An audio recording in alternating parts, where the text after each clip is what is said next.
Welcome to your Time Management Revolution. This is Time Management Fixer Helene Segura. In today's episode, I'll be sharing a previously recorded interview during which we're discussing time management and mind management. Enjoy!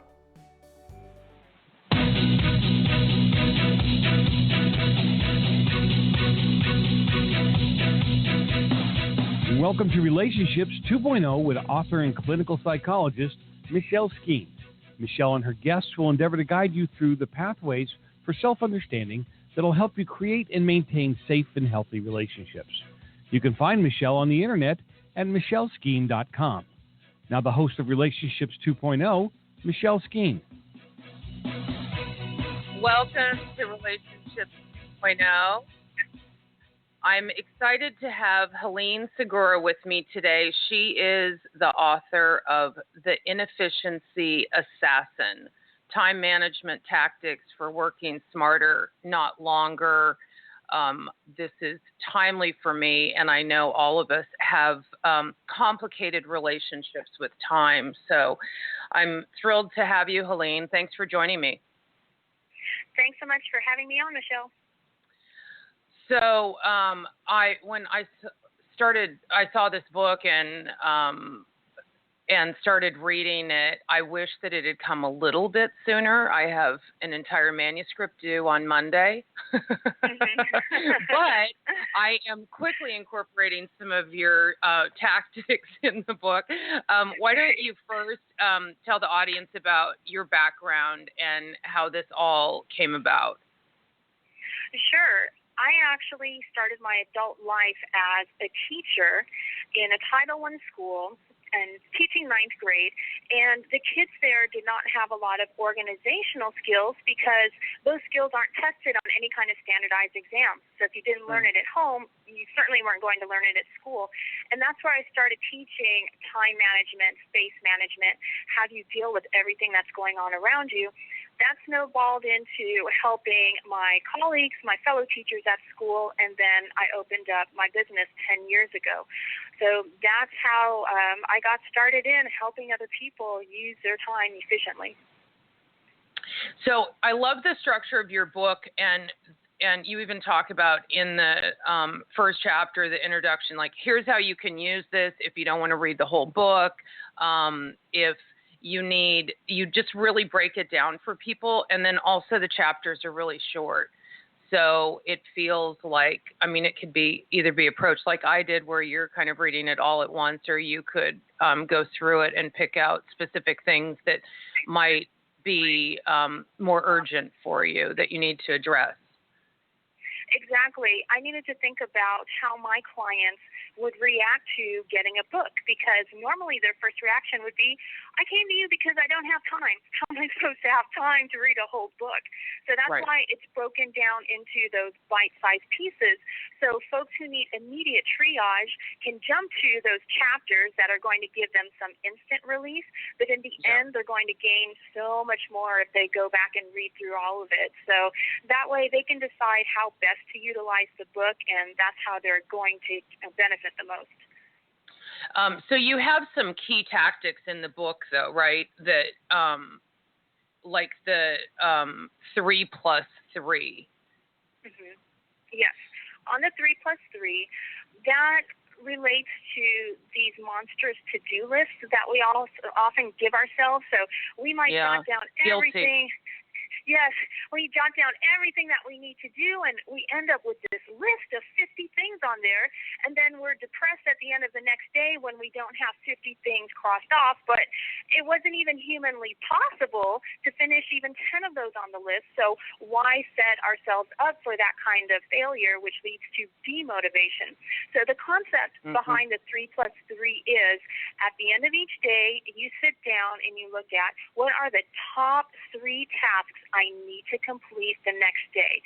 So if I end up having to put out any fires, or if wonderful opportunities drop down into my lap, I can still get refocused back on those top 3 things that I need to do. And then the +3 is your bonus 3. So if things don't go exactly according to plan, as often happens in life, you can always move into the +3.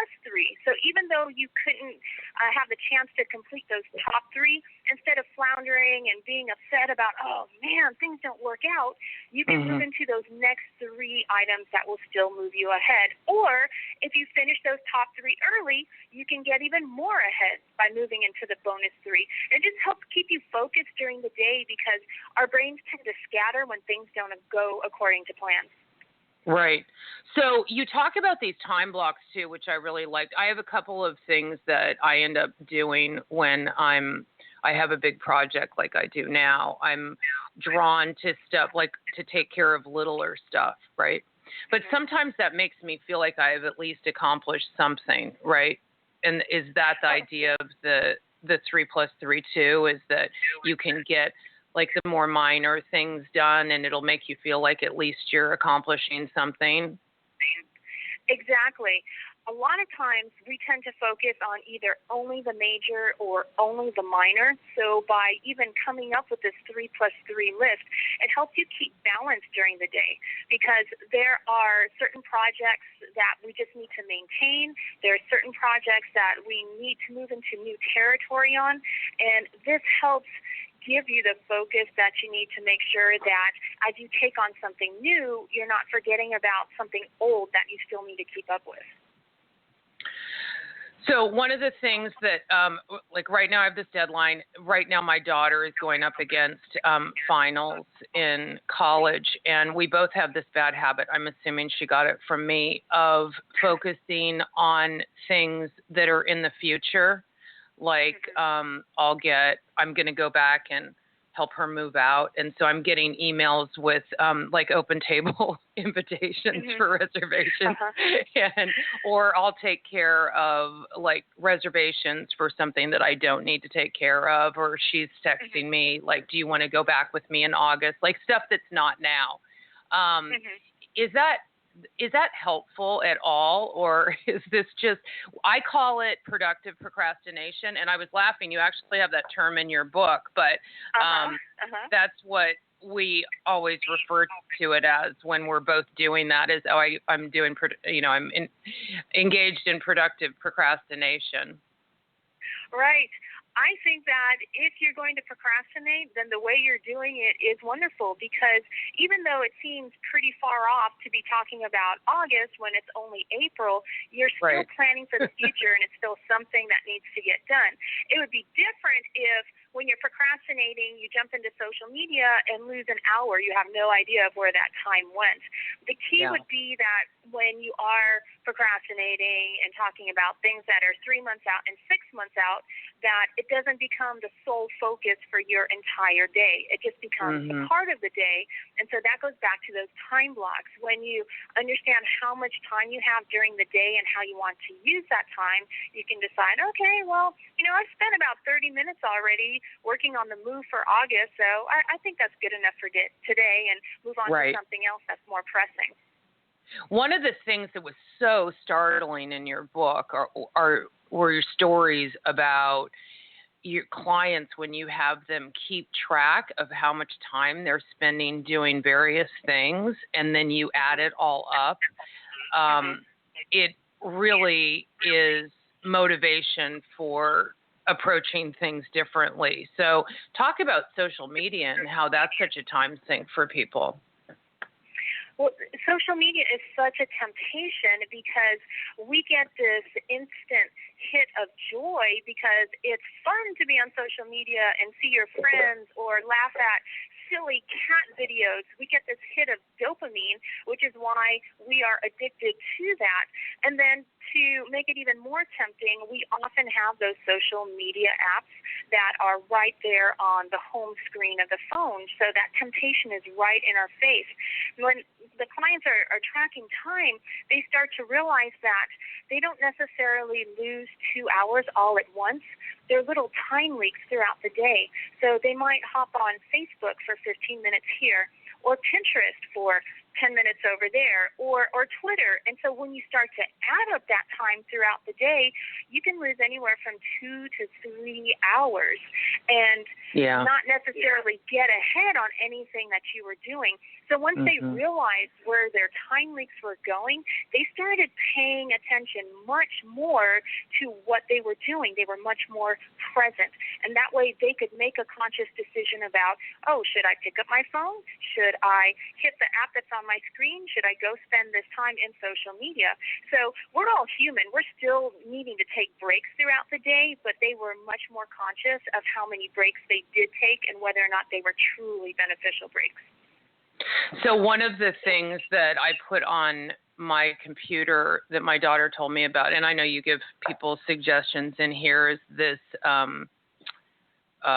thing called self-control, and then you put all of the websites that you don't want to be able to go on for whatever period of time. So even online browsing, shopping, you know, like that, which is always, oh, let me do my fantasy cart of clothes from, you know, wherever, or a gossip website, or those kind of things that quickly kill so much time. And it seems like there's always a link to lead you to something else, and you just go into that dark hole. Of course, that's what happens when we go link crazy, and we don't even realize that we're doing it. We're just so used to clicking whatever's on the screen in order to get more information. So that resource that your daughter gave you is absolutely wonderful, because if you know you have these tendencies and you know you want to prevent that from happening, then that's the tool that you need to use. So that way you can still spend a few minutes here and there, but you know, you won't get caught in that rabbit hole and spend too much time doing those things. Also, so you have, what are some of the things, I have so much to talk about, but what are some of the things that you think are most crucial for getting started on this track to be more efficient with your time? A lot of people will want to hear about which calendar and which apps to use. They want some kind of tool that they can purchase, but it's actually so much bigger than that, because even if you buy calendars and apps, you won't necessarily utilize them if you haven't grasped the concept of the big picture of time management. Time management is truly all about mind management. It has to do with the decisions that we make about our time throughout the day. And because of that, the number one thing a person can do to get started with time management is to write down what their top 3 priorities in their personal lives are and what their top 3 priorities in their work lives are. Because priorities are usually in our subconscious, in the back of our mind throughout the day, and we don't think about them unless somebody specifically asks about it. And so because it's not in our forefront, we don't end up making decisions about whether or not what we're about to do is going to support that personal priority or that work priority. And that's why we end up just latching onto the so-called low-hanging fruit, the easy stuff that we can get done, but not necessarily those higher value tasks that will get us even further ahead in life or at work. So the best thing to do is to think about and write down those top 3 personal priorities, those top 3 work priorities, and post them where you can see them every day. So as your mind starts to wander when you're sitting at your desk and you're about to go do something else completely off track, you can look at your list again and ask yourself, is what I'm about to do going to support one of my priorities? And that's going to help keep you on track, and that will also help you develop better to-do lists each day. And so this is priorities, or like, what are your values, right? That's kind of connected. What is it that you really care about? What really matters to you in your personal life and your professional life? And then you're also suggesting that people need to be really balanced with all of that. And you tell the story of Dr. Say and why it's, why don't you tell that story? That was kind of your chat with him really directed your course in life in a way. Yes, it did. But 25 years later, that experience still affects me. When I was a sophomore in college, a mutual friend of ours set up an appointment because at the time, throughout high school and at the beginning of college, my dream was to be a DEA, a Drug Enforcement Agency agent. And so I went to Dr. Say to go have an interview about what the process is like in getting hired and what the job is going to be like, so that way I could be totally prepared and plan out the rest of my college career accordingly so I could get this job. And when I went to Dr. Say, I was just so excited about hearing his adventures, and he had this stellar career, and he got every single promotion that he ever wanted. And then in looking around, I started to realize that I was in a very sterile environment, even though this was his home, not his office. And he started to get a lot more personal and explain to me that he always had the fear of saying no to an assignment.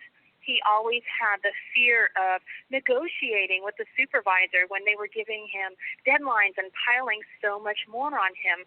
And in his quest to provide more for his family, the painful irony of it is that his family chose to leave because he was never home. And when he was home, he wasn't fully focused on them because he always had something going on in his mind. And that really struck me. And to this day, he is my example of the work-life imbalance I don't want to have.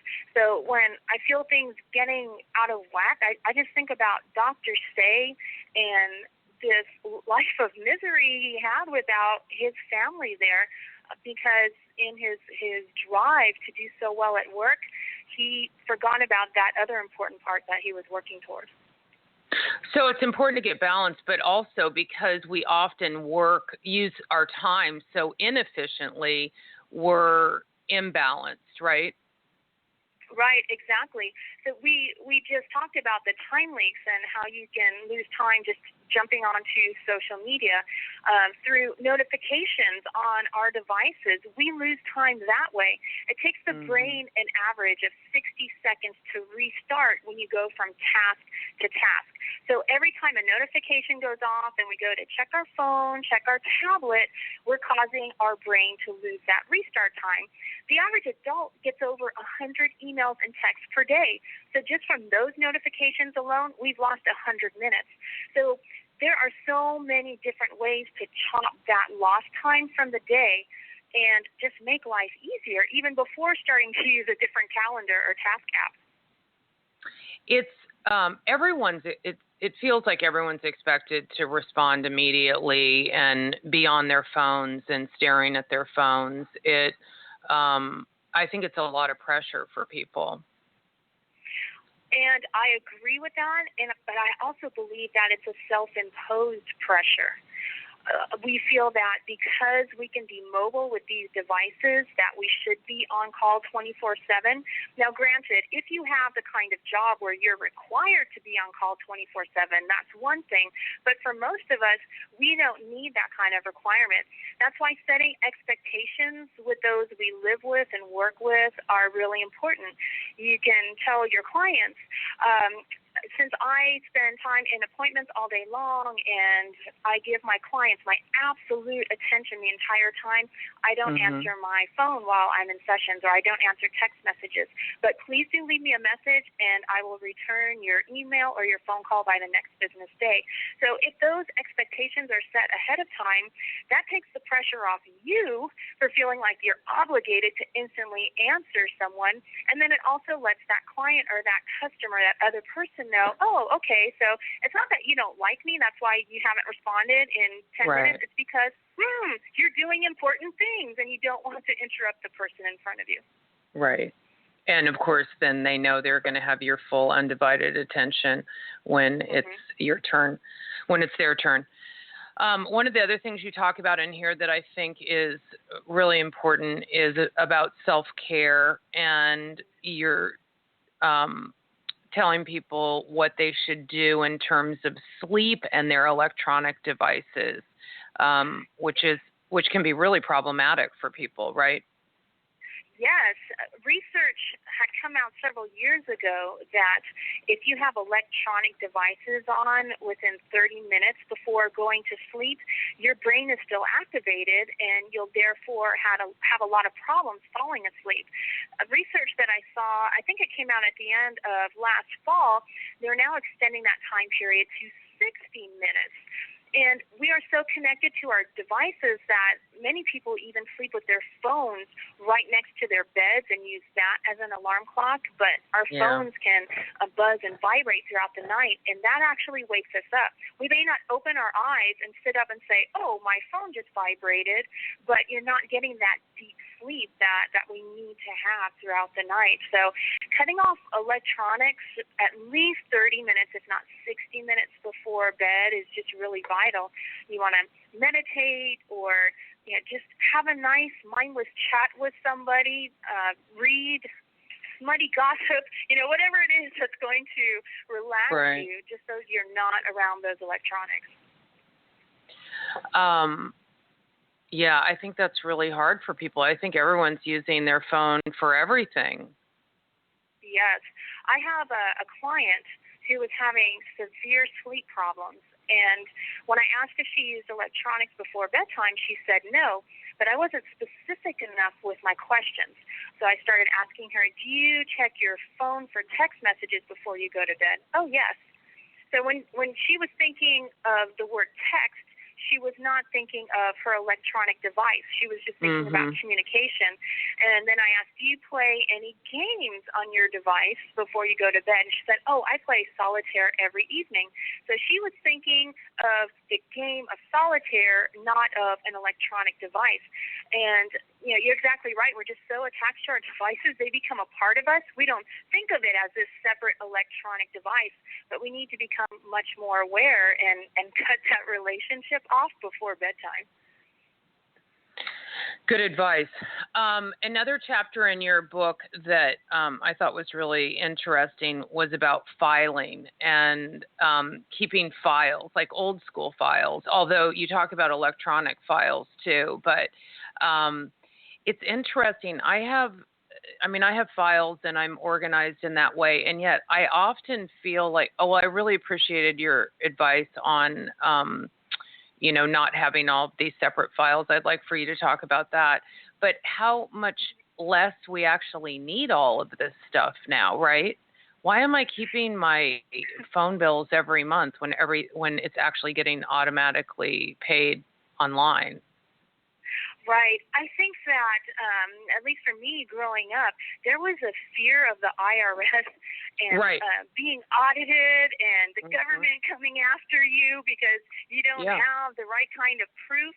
And I think some of that fear is there when we're afraid of letting go of our papers. And so many of my clients ask, well, what if I need it later? So we have to back up and ask ourselves, why would we need it later? And if we didn't have this paper, how else could we get our hands on it? So, for instance, your phone bills, if those phone bills are not going to be used as a tax deduction, then technically the government doesn't need you to keep that paper. So then it becomes a choice. And if you're not having a problem with an account, it can be tossed.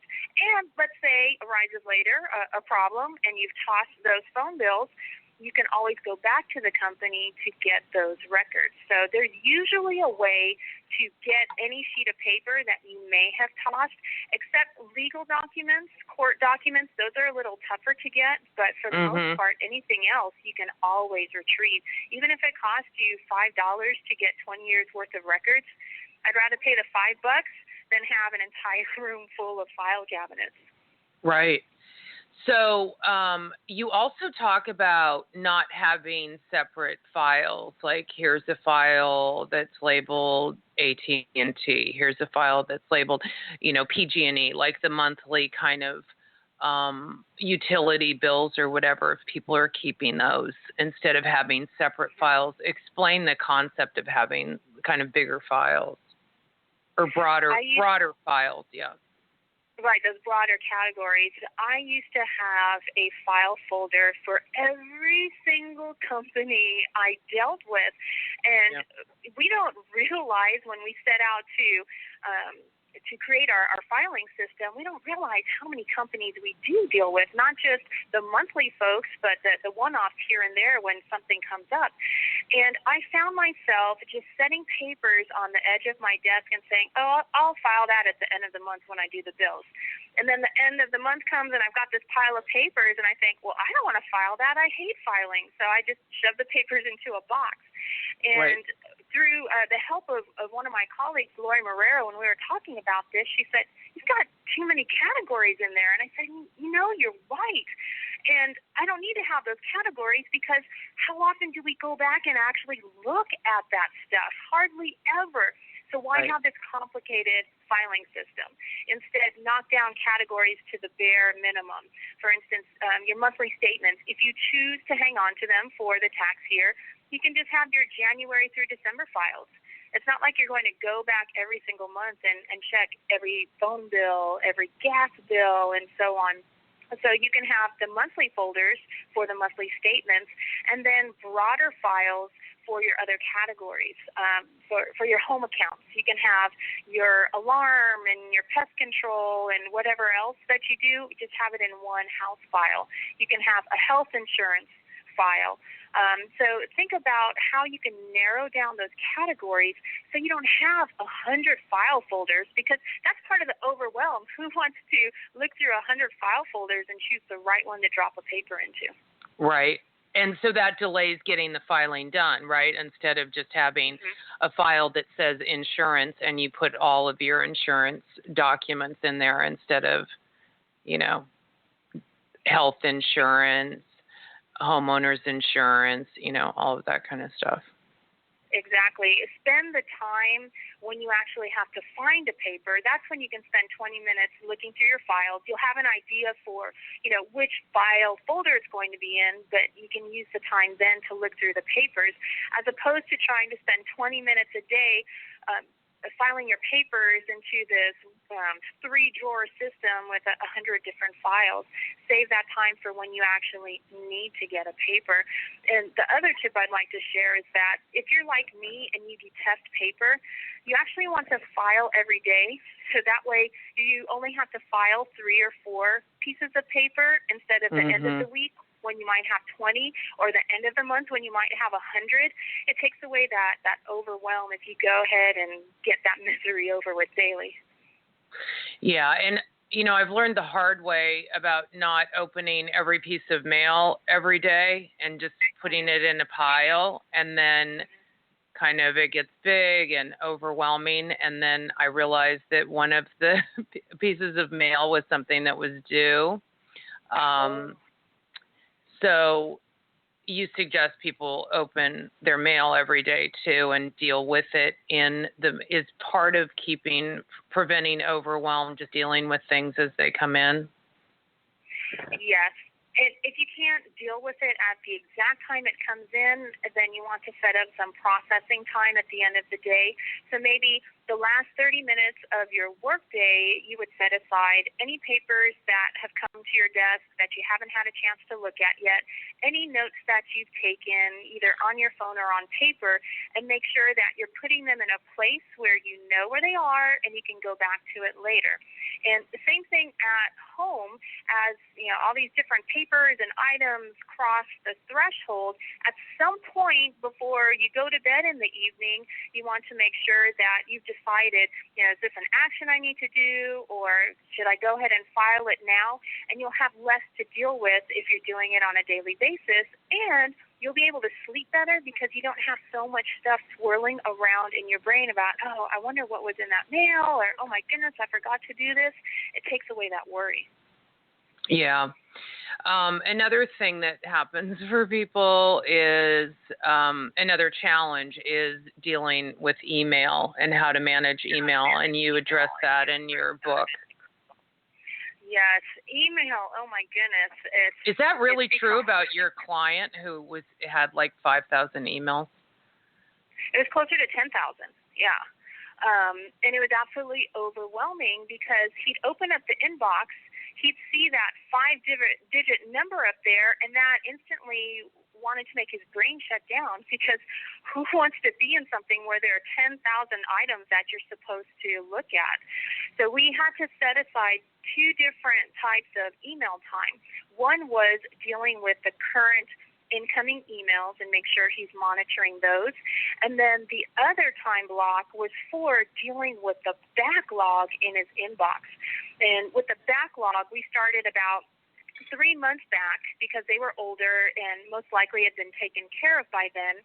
And he would just look at one screen at a time, delete anything that was old or didn't apply to him anymore. And as we went further and further back, it was easier and easier for him to delete or archive those emails. So it took him several hours, and he did it while he was on a business trip. He was sorting through at both ends, at the airport while he was waiting in the terminal. But then for his incoming email, we needed to make sure he had processes set up so he wouldn't go back to the old days of those 10,000 in his box. He unsubscribed from a whole lot of newsletters and sales announcements that he was getting all the time. So if he's interested in buying something, he can just go back to the website. He knows where they are. He can Google it. And then we also started sorting by sender for him, because part of his overwhelm is that there are all these conversations and threads of people going back and forth. Right. And they're spread throughout his inbox. So for him, we sorted by sender. So that way he can go to the most recent thread, read through all of it, and he can get rid of all of the older ones because they are already contained in that most recent thread. So that really helped him mentally approach his inbox, because he was able to get rid of so many just during the first rounds of reading, and then he can concentrate on those priority emails he needed to address as a part of his 3+3 for the day. That's so great. We're going to take a short break, and we'll continue this conversation when we come back. This is great, everyone. You can figure out how to be more efficient with your time, stop procrastinating, stop being stressed. We will be back in just a minute with Helene Segura and her book, The Inefficiency Assassin. Stay tuned.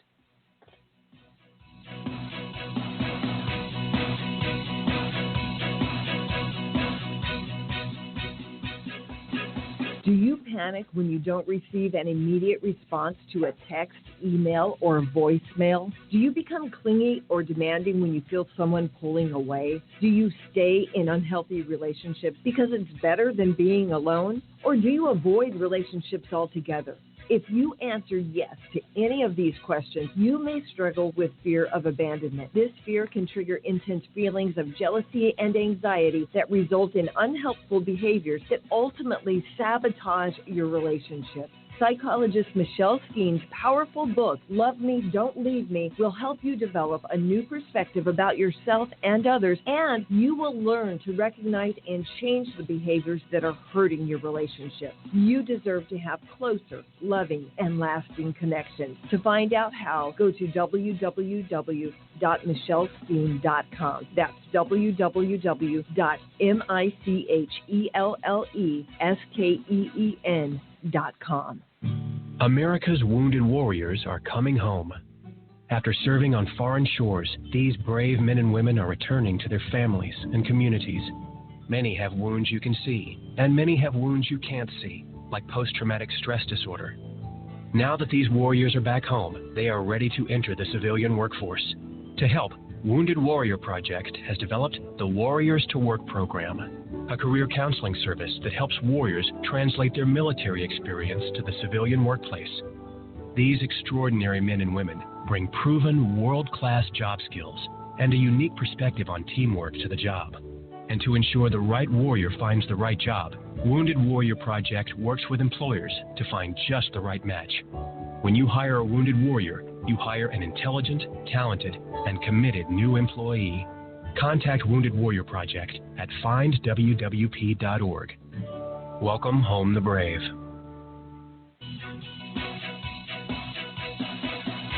And now back to Relationships 2.0 with your host, Dr. Michelle Skeen.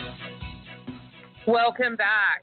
We are tackling our relationship with time with Helene Segura and her new book, The Inefficiency Assassin, time management tactics for working smarter, not longer. You can find out more about Helene by going to her website, www.heleegura.com. So it's her name, .com. So, Helene, what about solutions for people who are easily distracted? Ooh, that's a good one, because I think almost all of us are so easily distracted since there's so much visual and auditory stimulation around us. For the work environment, you want to remove as many distractions as possible, which means you have to catch yourself being distracted. So is it all of the Post-it notes that are plastered against your wall? Is that what's distracting you? If so, then you want to remove those and find a different way for posting up your reminders. If you have too many knickknacks and you get distracted, your mind starts wandering and you start playing with them, maybe you want to remove some of those and just have the most important ones there. And then for auditory, if you realize that you're being distracted by certain music or certain sounds, then you can go to the source of the music and ask if there's any way to change it, or wear your headphones at your desk so you have your own non-distracting music piped in. And then a huge distraction is those notifications that we talked about earlier. Those are self-interruptions. We allow those. And I'm not suggesting that you turn off your notifications and never check email or text. What you want to do is check them on your own time. So if you want to work for 10 minutes and then check your messages, great. That's a whole lot better than being interrupted every 2 minutes as you're trying to work. So just from removing the visual and those auditory distractions as well as the notifications, that really helps with the interruptions and distractions. Because, again, you said that it takes us a certain period of time to re-engage with whatever we were doing. So could it be, like you check your emails every 30 minutes? I guess it's going to be different for depending upon how time-sensitive emails are for people, particularly work. One of the problems I have is I'd like to shut my phone off more, but I have 3 children, and even though they're all away from home, I want them to always be able to reach me. And so I like the idea of,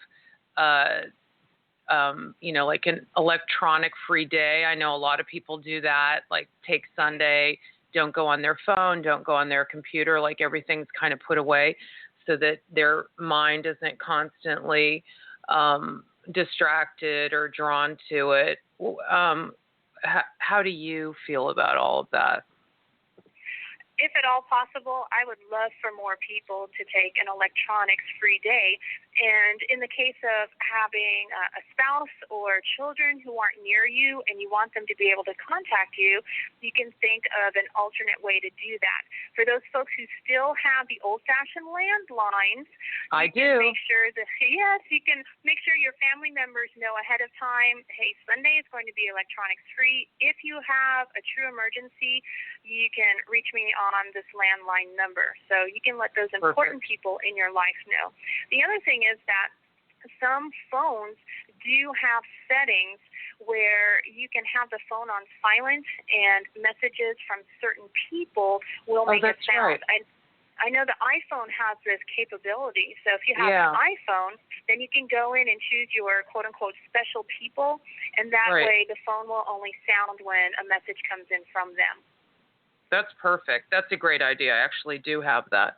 I did take the solitaire game app off my phone. I found that I was going to that as like a distraction thing when I was avoiding doing something, and it would be so easy to just play solitaire for like 15 minutes.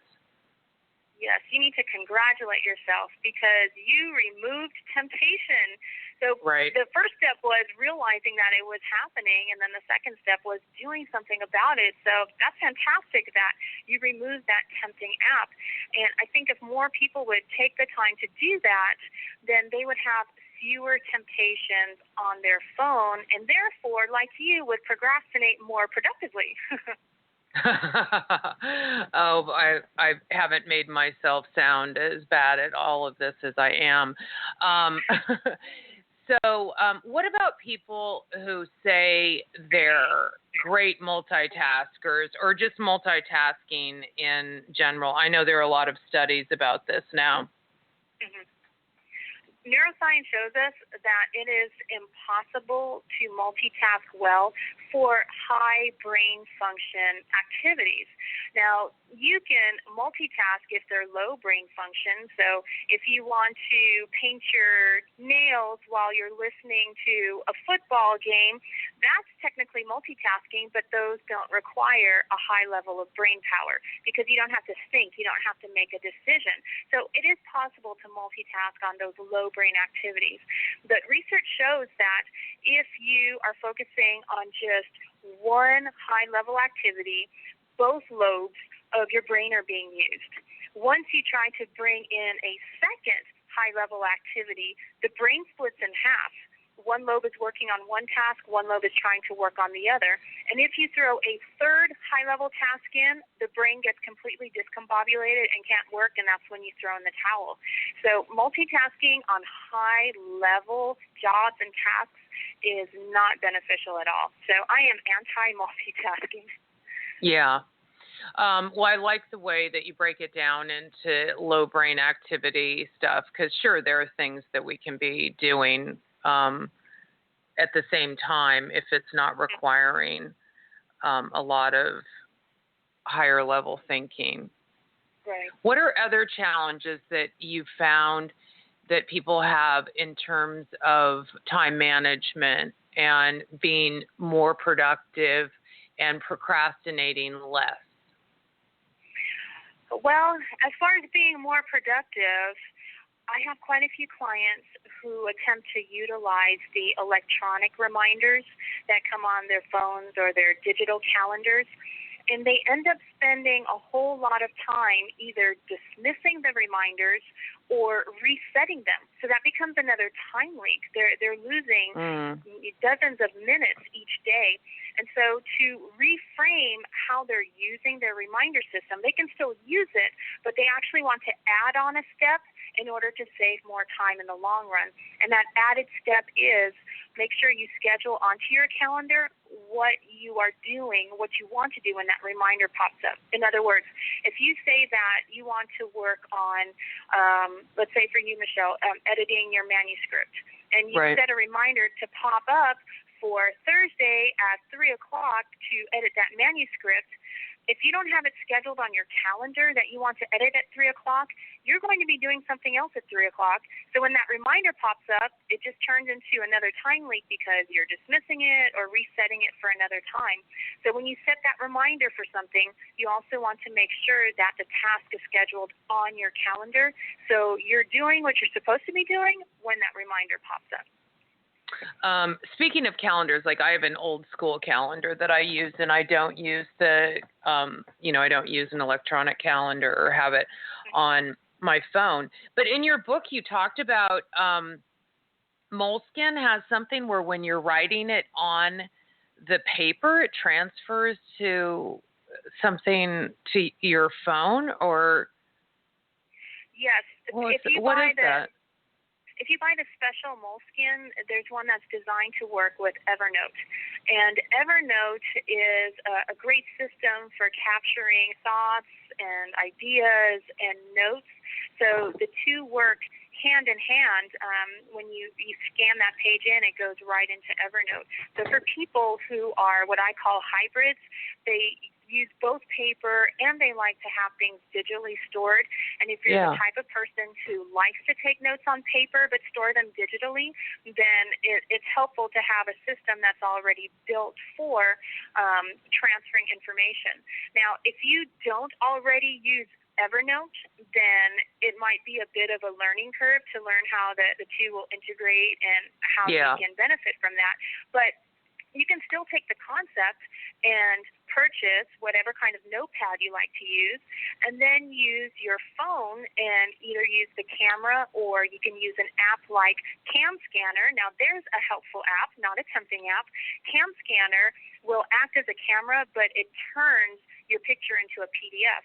And then you can just save it into Dropbox or whatever digital file system you already use. Oh, wow. That's very cool. So is that, you were talking about how your husband is low tech, but he has everything on like this hard drive. Is he using Cam Scanner to do that? Or is he just doing it on his computer and then, to a flash drive? Is he just doing stuff on his computer and then transferring it to a flash drive? Right, just a flash drive. He still uses a flip phone, so he can't have any apps on his phone. Oh, that's right. I forgot about that. Yeah, he has the dumb phone. No offense to flip phones. But that works great for him, and he has fewer distractions because he doesn't have that mobile device with all the apps on there. What he does is he does all of his work on computer and then just saves it on a flash drive. And that way, whether he's at school, since he's a teacher, or he's at home, he can transfer things back and forth. And then he also has a backup. So in case the school computer crashes and that's where everything is, he's got all of his files on his flash drive. So are you guys paper free in your house in terms of do you use couldn't you use Cam Scanner for the bills or whatever that we're filing and instead take a photo of it for people who have issues with space? Definitely. You can definitely use Cam Scanner. It, to me, is faster than a standard desktop scanner. I find that some of them are a little slow, but unless you have this really big scan job, in which case it's much faster to use a desktop. So you can definitely use that Cam Scan app and then just scan whatever bills or anything that you need to save digitally. But as far as our household, we are not paperless, but we do have less paper than the average bear because we try to get rid of as much as possible. But we have legal documents. I have quite a few client files that are still in paper form. I hang on to my clients for the 10-year period, and then I can shred them. So, yes, we do have some paper, but everything is contained within my business file cabinet, and then we also have the personal file cabinet. And what are you suggesting to your clients? Are people getting rid of more traditional filing cabinets and filing systems? I have a mix. I have some clients who are absolutely comfortable with going digital, and as long as they assure me that they have a backup system like Carbonite or Mozy, something that's online where if their computer crashes, they still have access to the digital files, then both parties are very happy about getting rid of just about everything. But then I've got my other set of clients who still feel more comfortable knowing that that sheet of paper is there. And that's totally fine as long as they have space for it and they can find it. So we just need to make sure that their file system is set up in a way for them to be able to find anything and also easily drop any papers into the files when those papers come in. Yeah. Well, it's nice to have the options. Mm-hmm. I think you have to honor whatever you feel comfortable with. You shouldn't feel forced to go digital just because you hear that so many other people are. It's okay to still have paper as long as that paper doesn't control your life. Right. And that it's not overwhelming you. It needs to be handled. And, well, that's why your book's important, because there are great tips about that. So a lot of people, you have a chapter in your book about how to utilize the phone more efficiently. And I think the phone's become a big deal for a lot of people. I think for people who are older, they're really used to talking on the phone and don't want to text or communicate electronically, with email. There seem to be a lot of people who are kind of afraid of the phone. And it can be, I think, a real time suck. it's hard for me to get off the phone because I don't want the other person to feel like I don't want to talk to them. But it's also, so I think I can be on phone calls longer than probably is a good idea. So how do you advise people to handle the phone and phone conversations so that it's not taking up so much of their day? I recommend that whether you're the person making the call or receiving the call, at the very beginning of the conversation, you let the other person know how much time you have. So that way it doesn't feel like after 10 minutes you say, oh, okay, well, I have to run now. You don't have to feel that guilt of possibly the other person thinking, oh, you don't want to talk to me anymore. Yeah, you're tired of me. Yeah. Right. Instead, or you're boring. Instead, at the beginning of the conversation, if they're calling you, you say, oh, hey, Julie, it's so great to hear from you. I've got about 10 minutes before I need to get to my next commitment. What would you like to chat about? So it's very friendly. It's very comforting. You're still honoring the person and being respectful, but you're also letting them know, I only have 10 minutes. So when that 10 minutes are up, it's okay to say, oh, you know what? It's been 10 minutes. I really need to go, but it's great chatting with you. How about I contact you next Friday and we can continue the conversation? So there's nothing rude about that. You're being upfront, but at the same time, you're also being a better time manager. Perfect. And I guess realizing when a phone call, it might be more efficient to make a phone call rather than sending an email. Yes. Oh, my goodness. I have been a part of some email threads when it's one of those group emails where people are just shooting emails, just asking one question instead of taking a step back and thinking about, okay, what are all the ramifications of what I'm going to say? What are the possible questions? And let's just take care of everything in one or two emails instead of 20 off-the-cuff emails.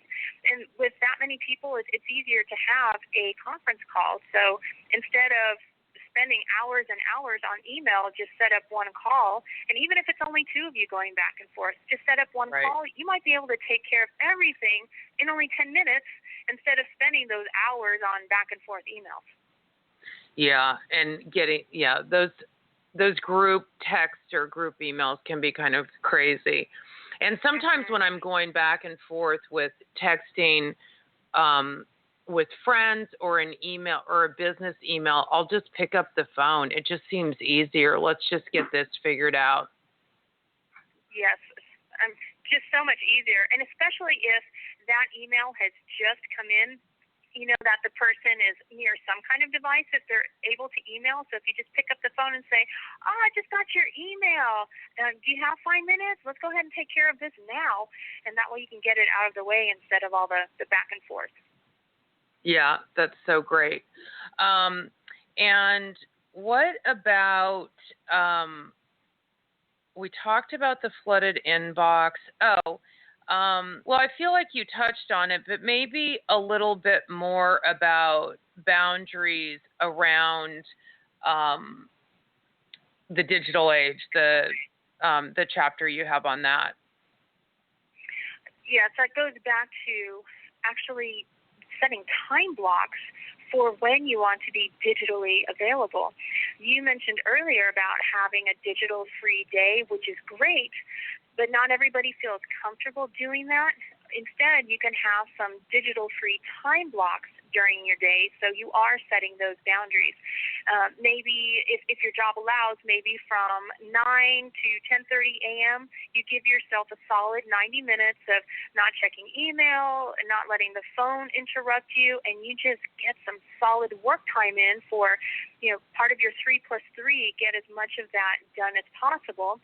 And if you've already set the expectations with your family members and your loved ones that you don't check things instantly, you don't have that guilt weighing on you. So you don't need to have this exact time block every single day the same time. You can just move it around. Decide the afternoon before, when would you like to have that digital free time, just so you can have some clear thinking and focus time. Because even if it's only 20 minutes, you get so much more done in 20 focused minutes than you will in 60 constantly interrupted minutes. Yeah. The time blocks are really important, aren't they? I think so. And the thing to remember about time blocks, because I know that both of us have mentioned it several times during the interview, I don't want people to think that once you set a time block, it's set in concrete and you have to stick to it forever and ever. Otherwise, you're going to get thrown in jail. Time blocks are great because once you realize how much time you want to devote to something, if you need to change your schedule, you just simply move those time blocks around, just like you would on, say, a Rubik's Cube from the 80s. You had to turn the different color squares around. You can do the same thing with time blocks. So if you have blocked off 30 minutes to work on something tomorrow morning and you find out that something's happened and you can't work on it during those 30 minutes, you just move your 30-minute slot to the afternoon or to the next day, depending on when that priority is. But the whole point is you're moving the time block. You're not letting it fall off your plate. Kind of like with a doctor's appointment. If you need to reschedule a doctor's appointment, you don't just stop going to the doctor. You make that appointment for a different time. That's the same way the time blocks work. So you can shift things around as new, more important priorities fall into your lap. Yeah, you talk about early on in the book about, Jeremy Renner talking about how he handles everything that he does, and that he said it's with fluidity. And you talk about how important it is to be fluid. What does that mean? And because it's actually kind of what you were just talking about, right? Right. It's having both structure and flow. So you have the structure of the time block. You've estimated how much time you want to spend on something, and you've made the decision that you want to spend the time on that thing. The flow comes in when you need to move those time blocks around, or possibly move it not just within the day, but maybe a week later. Because if you deal with human beings at all during the day, something's going to change. I don't know if I've ever had a day where everything that I scheduled throughout the day went exactly according to plan in those exact time blocks. Somebody will call and say, oh, they're running late, or I couldn't get this resource for you, and so things get flip-flopped around, and that's where the flow comes in. So we don't want to pitch a fit. I don't know if you remember the detective show Monk, the OCD detective. Yeah, he was so structured that if something got in the way of his routine, oh my goodness, he would have a conniption fit. So we can't be that structured. We have to be able to flow because, as we all know, stuff is going to happen. Right. Yeah, no, that's so true. So set up the structure, but then just have in mind, and you give tips for how to do this, that you need to shift when something isn't working rather than having it just stop you in your tracks. Right, exactly. Just go with the flow, and in the background you have that structure. It's not like you wake up in the morning and just say, yeah, I'll do whatever. So it's not that kind of flow. The flow is in being able to change without letting it bring you down. Because some people will get upset when things don't go the right way, and then they just stop working on anything. Instead, you can just go with the flow and move the time block to a different period. Like yesterday, I was in a car accident yesterday, and so yes, are you okay? Yes, I'm totally fine. It was very minor. But that car accident put a little crimp in my schedule because I had to wait for the police to show up and then do the reports and all of that fun stuff. So I had to flow. I had to move things around, but things will still get done, just not necessarily in the order that happens. And I couldn't let that police accident be the only, or the car accident and the police report, I couldn't let that be the only thing I focus on. So I need to put it out of my mind and then move on to the next thing I needed to get done so I could just get home and relax and have my glass of wine. Yeah, I bet you needed it. I bet. Do you want to say if that turned into a bottle? Not last night, no, because I still need to be cognizant. I had to plan a couple of things for my book launch party tonight, but I did have 2 glasses, not the whole bottle. Good for you. Well, again, the book is The Inefficiency Assassin, Time Management Tactics for Working Smarter. not longer. It's available. And tell people what they can find when they go to your website, HeleneSegura.com. If they go to the books and tools page, they will find this book, The Inefficiency Assassin, as well as webinar modules. So if you're not a reader, you can still get the same kind of information through webinars, both video and audio. So you can go through and get all of this vital information so you can cut lost time from your day and just start feeling much more peaceful and not as frazzled. And slay procrastination. Yay. That's my motto for the day. Thank you so much for joining me. And great success with your book. And I'll be back next week with another fabulous guest. You've been listening to Relationships 2.0. Be well.